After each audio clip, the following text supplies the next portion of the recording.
Barakatha Yahweh, Barakatha Yahweh Shai, Barakatha Yahweh, Barakatha Yahweh Shai, Barakatha Yahweh, Barakatha Yahweh Shai, Kal Halayim, La Yahweh, Bahasham, Yahweh Shai, Bahasham, Rakah Hakwadash.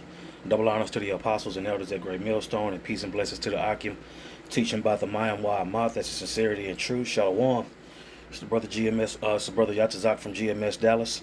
And I just wanted to, exhort the Akim. It's a lot going on in the spirit. Prophecies popping off the page. You know what I'm saying? And it's all about being sober. It's a lot going on. You got all these guys losing, falling apart at the seams. And one thing about it, so we try to use other avenues to get comfort, where the scriptures tell us that our only comfort is going to come from the scriptures themselves. Jay try to drown out their sorrows with drinks and getting with some women and all these different things, but the scriptures actually tell you that wine and women, you have to be circumspect at all times, man, especially in the times that we're living in. You know what I'm saying? So I'm gonna get a few precepts. This ain't gonna be long, just to get a few precepts, because you know what I'm saying, sometimes it ain't the drinks, sometimes it ain't your woman, sometimes it's you. You know what I'm saying? So we got to be circumspect. We got to examine ourselves, and we got to figure out what the best course of action is to take to get out of here on them chariots, man. So without further ado, I'm gonna get get Proverbs. Let's get Proverbs 20:1.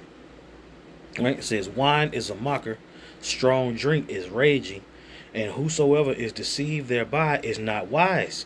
You see? I'm gonna say, Jake used the precepts to fit a certain situation physically, not spiritually. You know what I'm saying? Give strong drink this him that is ready to perish. That's what I'm saying. But at the end of the day, we fighting for everlasting life. So we not ready to perish. That's more for somebody that's sickly. You know what I'm saying? If somebody on their deathbed type of deal. But yeah, you don't drink yourself into a stupor just because you had a bad day. You know what I'm saying? All right, let's get Proverbs 21:17. All right, it says, "He that loveth pleasure shall be a poor man, and he that loveth wine and oil shall not be rich." You see, you gotta have a handle. You gotta have a handle on this whole thing. Drink it in moderation. You see, everything you do, you gotta do it in moderation, man. You see. All right, let's get Ephesians. All right, Ephesians 5:18. Right, and be not drunk with wine, wherein is excess, but be filled with the Spirit. Right, speaking to yourselves in psalms and hymns and spiritual songs, singing and making melody in your heart to the Lord.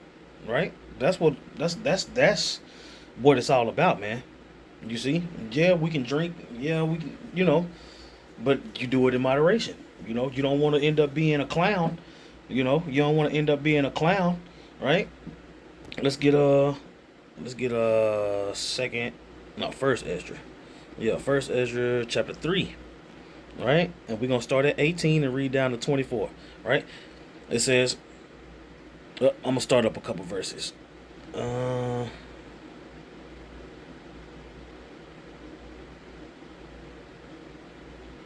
I'm gonna start at 13. It says, "Now when the king was risen, they took their writings and delivered them unto him, and so he read them. And sending forth, he called all the princes of Persia and Media, and the governors, and the captains, and the lieutenants, and the chief officers, and sat down in the royal seat of judgment, and the writings were read before them. And he said, Call the young men, and they shall declare their own sentences. So they were called and came in. And he said unto them, Declare unto your mind concerning the writings. The first began, then began the first, who had spoken of the strength of wine." Right? It says, "And he said thus, O ye men, how exceeding strong is wine! It causeth men to err that drink it. It maketh the mind of the king and of the fatherless child to be all one, of the bondman and of the free man, of the poor man and of the rich. It turneth also every thought into jollity and mirth.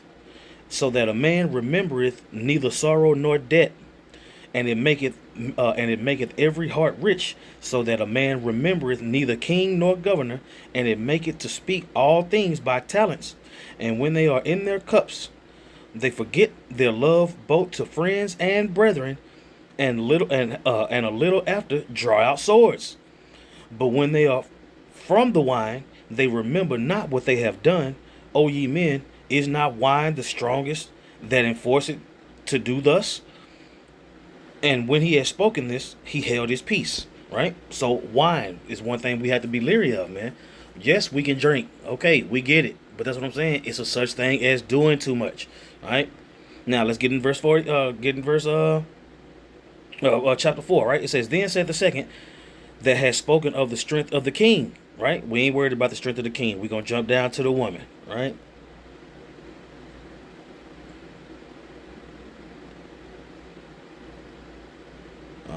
Give me a second.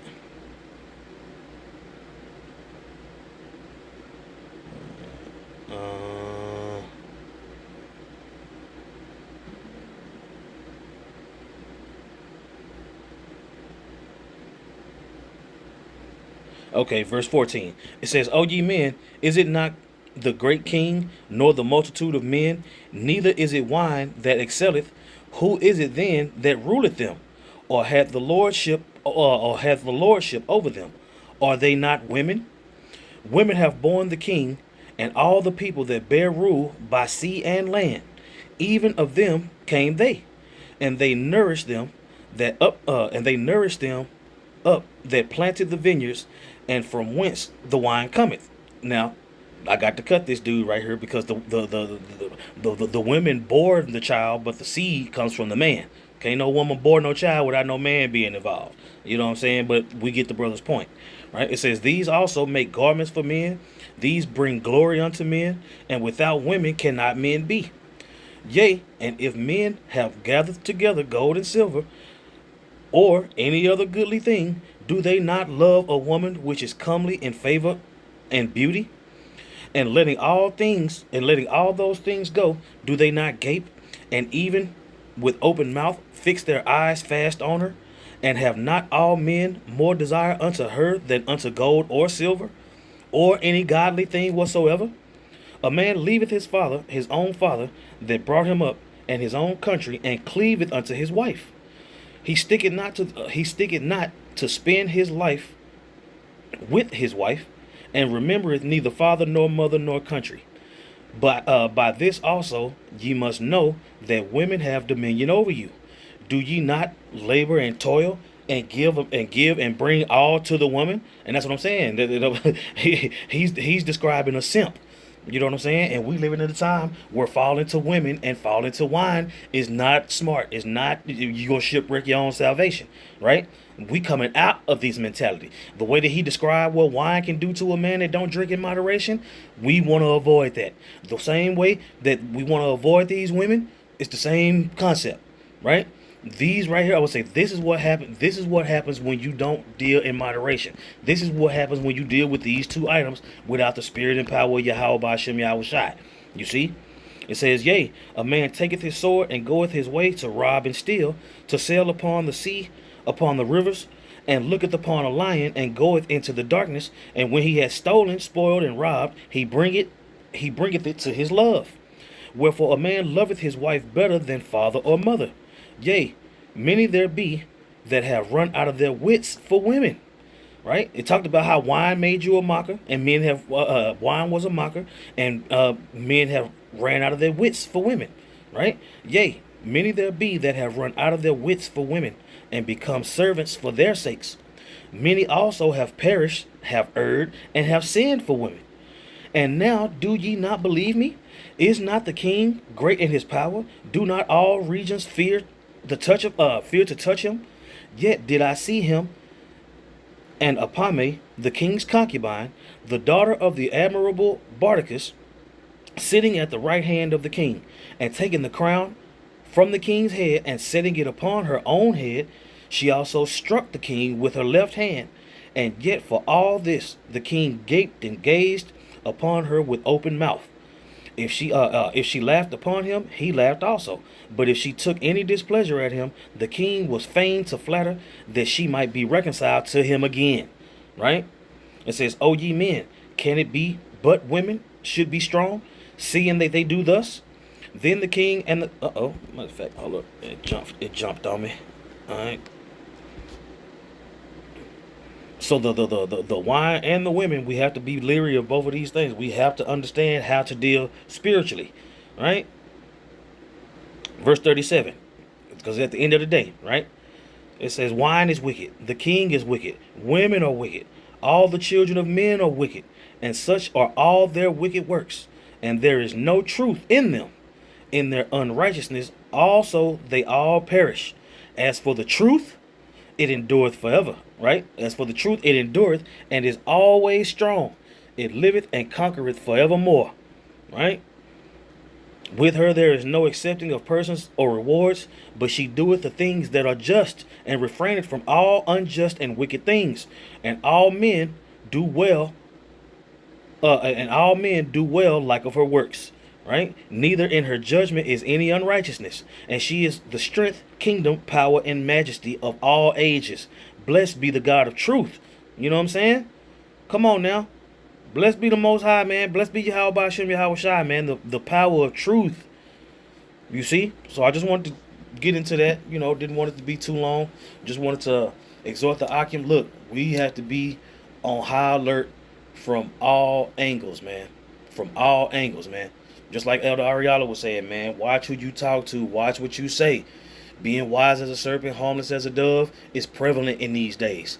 You see? Not showing the left hand what the right hand is doing. Now, all these things have kicked in. You see? So with that, I want to give all praises to Yahweh, Bahasham, Yahweh Shai, Bahasham, Rakah HaKodash. Double honors to the apostles and elders at Great Millstone. Peace and blessings to the Akim teaching about the Mayam Wa'amat. That's in sincerity and truth. Shalom.